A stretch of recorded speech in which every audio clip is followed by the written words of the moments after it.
channel. Today I have for you my August book of the month unboxing and a smallish haul of books that I've gotten over the month of July and some pre-orders I've gotten so far for August. So a lot of these books you'll recognize from my August TBR, which I don't even know if I'm going to be following anymore because my book of the month came and the 3 books that I picked were like kind of really good, so I really want to pick those up soon. I'm just having the hardest time deciding what books to read this month because I have a buddy read, and then I just have all these new books that I've been waiting for and hearing such good things about. I don't know where to start. So that has been a huge problem, but I'm sure all your readers can relate. So I'm going to start with my book of the month unboxing since you can see the box right here. I did already open it because I did start one of the books. But Book of the Month is a service that you pay a $12 subscription fee once a month, and it's either 12 or 14. I can never remember. And with that subscription, you get to pick one of their 5 picks for the month, which is a hardcover book, and it ranges in several different genres. So 12 or 14, whatever it is, for a hardcover is excellent because a lot of them run up from 22 to 30 bucks at Barnes & Noble and Amazon. So you get a nice little pass on that, and you get to choose from 5 different picks. You can also add up to 2 add-ons for $10 each, so you could technically get 3 hardcovers for $32, which is great. I mean, like I said, one hardcover could be that. So they also they do 5 picks in the month and do 4 add-ons. So you get to pick from your add-ons. It can be books that came out this month. It can be books that were picks of previous months. Such a wide selection. I love it so much. I've been using this for 2 years now. I've never been disappointed. If you don't like a book one month, you can skip it and you just save your credit for the next month so you don't get charged again until you use that credit, which is nice. So definitely check it out. I believe they have a promo going on right now where your first book is only $10, which is great.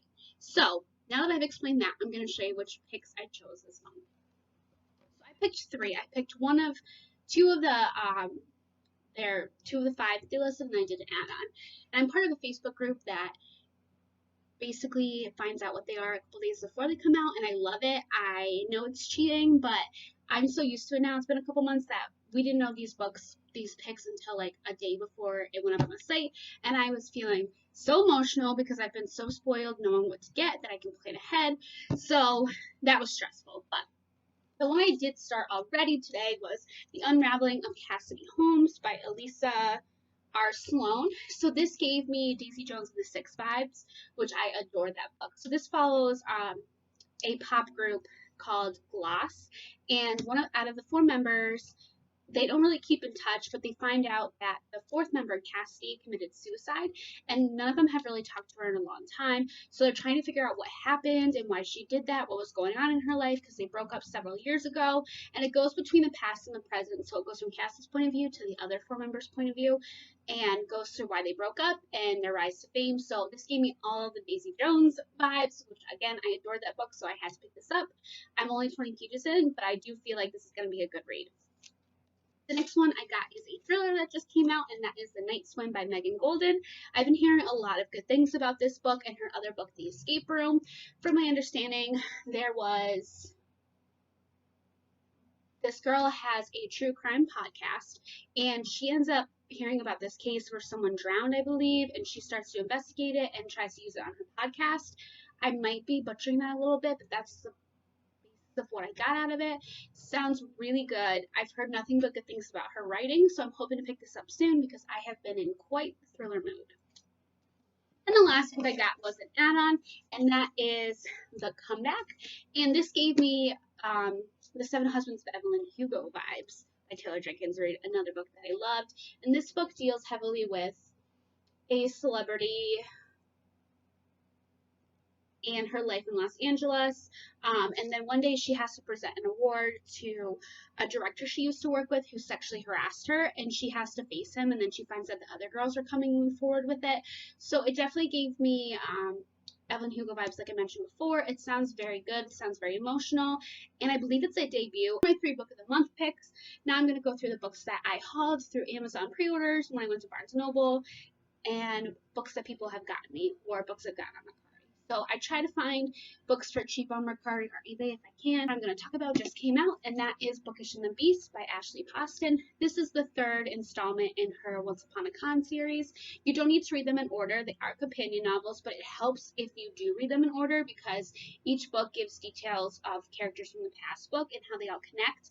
I have no idea what characters this follows. I think it follows Vance, the director of the show, Starfield or something like that. I literally don't know anything else. But I loved her other books. I love this series, so I'm excited to pick this one up soon. The next one I picked up was an arc that I got off Mercari, and that is More Than Maybe. I have no idea what this is about either. I just know that it's a cute little contemporary, and it's a romance, and the cover is really pretty, so I'm excited about that. The next is an older book that is really popular, and that is The Simple Wild by K.A. Tucker. From my understanding, this takes place in Alaska, and Calla goes to visit her father in Alaska, who is sick. So she is basically there to say his goodbyes. Named Jonah, and they don't like each other at first, so it sounds like it's an enemies to lovers romance. Her second book in this series just came out, and I've heard really good things about this too, so I decided to finally pick it up. The next one I got is the fourth book in the off-campus series, which is The Goal. I also got the third one, The Score, and The Mistake. So 2, 3, and 4. Off Campus is a series by Elle Kennedy that follows a hockey romance, and each book follows a different hockey player and their romance. I love the first book, The Deal, that I read for Reading Rush, so I'm excited to pick those up because they were fun, not too steamy, and short. The next one I got is like a nonfiction book. I've been hearing a lot of good things about this on Goodreads, and that is Too Much and Never Enough by Mary L. Trump.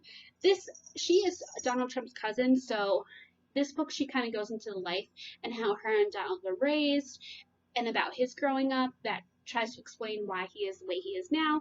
So I'm very excited for this one. I'm not a fan of President Trump, so I'm not going to get into politics here because I don't feel like debating with people, but I cannot wait for this. The next one I got was a romance, and I don't know much about it either, and that is You Had Me at Ola by Alexis Daria. This sounds like follows a pop star characters, Jasmine and Ashton is killed off the telenovela, and they have chemistry on screen and are a couple on screen but don't like each other in real life, I think. So this will be fun. Obviously, it's going to turn into a romance. Then I have another romance that I pre-ordered in April and just forgot about it, and that is The Love Scam by Mary Janice Davidson. This sounds interesting. The next one I'm hoping to pick up ASAP. This was actually sent to me by my best friend, and that is The House in the Cerulean Sea by T.J. Klune. This is a book where there's a social worker who goes to this house on this island where it's an orphanage of kids, and I believe there's magical realism and they have these powers, and he falls for the social worker at the house, I believe. I've heard really, really good things about this book and the writing, and it deals with kids in an orphanage and deals with social work, and as everyone knows, I'm a social worker. I've talked about it a ton of times, so I think this will be right up my alley. The next one I got as part of an Elfster Christmas exchange was My Dark Vanessa by Kate Elizabeth Russell. I've heard that this is a pretty hard-hitting book, and it took the author like 10 years to write. From my understanding, it follows a main character who had a relationship with her teacher, and she thought it was totally normal, and then a couple years later, a bunch of other girls are coming out saying that he, sexually abused them, and then it makes her think, like, was this relationship not normal? Like, he taught me how to love, and kind of goes through her thought process and the stuff that happened. I've heard it's really emotional, and I've heard it's really good. I'm just nervous about this because it sounds pretty intense.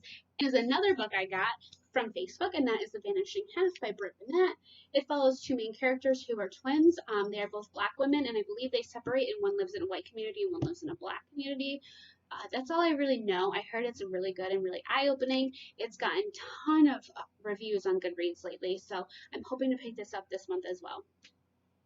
The next book I picked up was a book I read from NetGalley and absolutely adored it. It quickly became one of my favorite books of the year, so I had to get a physical copy of it, and that is This Is My America by Kim Johnson. This follows a family, and the father has been in jail and on death row for 7 years, and he's coming up to his execution date for a murder he didn't commit. So his daughter has been writing to this company, this lawyer place called Innocence X, that is really good at getting people off of death penalty and represents people of color and minorities. And she's been writing to him for so long, asking him to take on her father's case. And then one day he ends up agreeing to do so. And at that same time, her brother Jamal gets caught in a situation where he's accused of murder and he flees. And he's like, that's not my brother. So this lawyer helps her, her father, and her brother, and go through like police brutality, racism, a lot of different things. It was super powerful. The story was so moving and eye-opening and very relevant to what's going on in today's world. So I absolutely adored this. I definitely feel like I will be picking this up again. It's just so relevant. It will always be relevant, and the story was beautiful. So this is definitely one of my new favorites for the entire year. The next is another arc I got on Mercari with More Than Maybe, and that is called The Ninth Life. From my understanding, there's this group of characters, and they have 9 lives like cats do. That's all I really know. It sounds like it's a little bit of a fantasy, but not least is a very highly anticipated read that many people have been talking about, because 2020 has been the year for comebacks of our favorite series. We had the prequel to Hunger Games, The Ballad of Songbirds and Snakes. I did just read The Hunger Games for the first time this year, but the prequel was so good. And now we have a new Twilight book, which I'm excited for because I loved the Twilight books when I was younger and the movies. Even though once I reread them, it's probably going to be like trash, but it was great. So I did purchase Midnight Sun by Stephenie Meyer.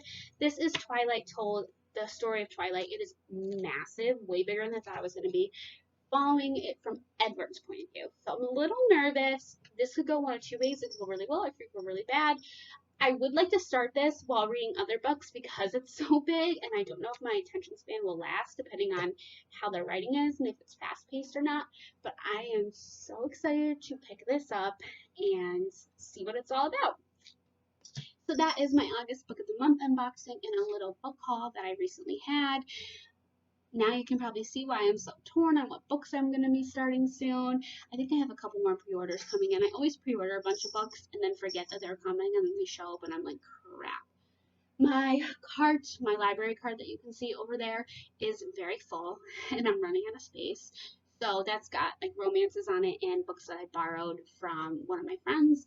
So we will see how this goes and how many of these I add to my August TBR that's already been kind of picked out. So I hope you guys enjoy, and definitely check out Book of the Month. I promise you it is worth it.